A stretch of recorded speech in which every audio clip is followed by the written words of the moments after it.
नमस्कार दोस्तों, 8वें वेतन आयोग के गठन को लेकर एक बहुत बड़ी खबर आ गई है। जी हाँ दोस्तों, ऐसा उम्मीद है कि आयोग जो है 2026 से अपनी रिपोर्ट लागू कर सकता है और फिटमेंट फैक्टर भी जो 2.5 से 3 गुना हो सकता है। इवन एचआरए और जो डियरेंस अलाउंस है उनमें भी वृद्धि की संभावना है, पदोन्नति की भी उम्मीद है। देख भी पा रहे हैं आप मेरी स्क्रीन पे, काफ़ी बड़ी न्यूज़ हो सकता है आने वाली है। तो मैं इसकी पूरी डिटेल आपको बताऊंगा दोस्तों। सरकारी कर्मचारी हो या पेंशनर, एक ही सवाल है सबके मन में कि 8वां वेतन आयोग आएगा या नहीं। जी हाँ दोस्तों, आज इस वीडियो में हम 8वें वेतन आयोग के लेटेस्ट अपडेट और खास तौर पर पिछले 2 महीने में अब तक क्या बड़ा बदलाव हुआ है, सब कुछ और सीधे साफ तौर पर समझेंगे।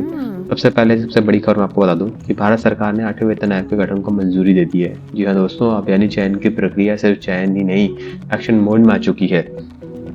आयोग का मकसद बिल्कुल साफ है, केंद्र सरकार के कर्मचारी और पेंशनर के वेतन भत्ते और पेंशन की पूरी समीक्षा करना। अब जरा ध्यान दीजिए, सरकार ने टर्म्स और रेफरेंस भी तय कर दिए हैं। इसका मतलब है कि आयोग का fitment factor, basic salary, DA, HR जैसे भत्ते और पेंशन स्ट्रक्चर हर चीज पर काम करने वाला है। जी हाँ दोस्तों, सरकारी संकेतों के मुताबिक आयोग को लगभग 18 महीने में अपनी रिपोर्ट देनी है और अगर सब कुछ सही चला तो 2026 से 27 में नई सैलरी पूरी लागू हो सकती है दोस्तों। तो और कई मामलों में से जनवरी 2026 से ही प्रभावी माना जा सकता है। अब आते हैं सबसे जड़ी हुई हिस्से पर, पिछले 2 महीने में अब तक क्या क्या हुआ है दोस्तों। तो पिछले 2 महीने की अगर बात करें तो कर्मचारी और पेंशनर्स में के बीच में उम्मीदें तेज हुई है, क्योंकि विशेषज्ञों रिपोर्ट में फिटमेंट फैक्टर को लेकर चर्चा तेज हो गई है।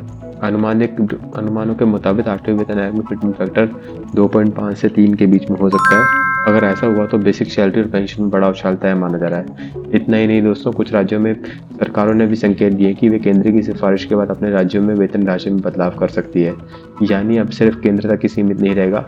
लेकिन अब ये जरूरी बात भी समझ लीजिए, अब कोई फाइनल नंबर तय नहीं हुआ है। आयोग का भी विभागों से डेटा लेना बाकी है, कर्मचारियों के संगठनों से बात करनी बाकी है और सरकार में पड़ने वाले वित्तीय बोझ का आकलन भी करना है। इसलिए अभी जो आंकड़े सामने आ रहे हैं वे संकेत है, फैसला नहीं। तो अगर एक लाइन में कहें तो 8वां वेतन आयोग बन चुका है, काम शुरू हो चुका है, उम्मीदें मजबूत है, लेकिन अंतिम फैसला आने में थोड़ा इंतजार लग बाकी है। और अगर आप सरकारी नौकरी की तैयारी कर रहे हैं या आप खुद सरकारी नौकरी या पेंशन है तो 8वें वेतन आयोग के लिए अपडेट जरूरी है कि वीडियो को अंत तक देखिए, क्योंकि आगे आने वाले महीनों में यह मुद्दा बड़ा होने वाला है दोस्तों।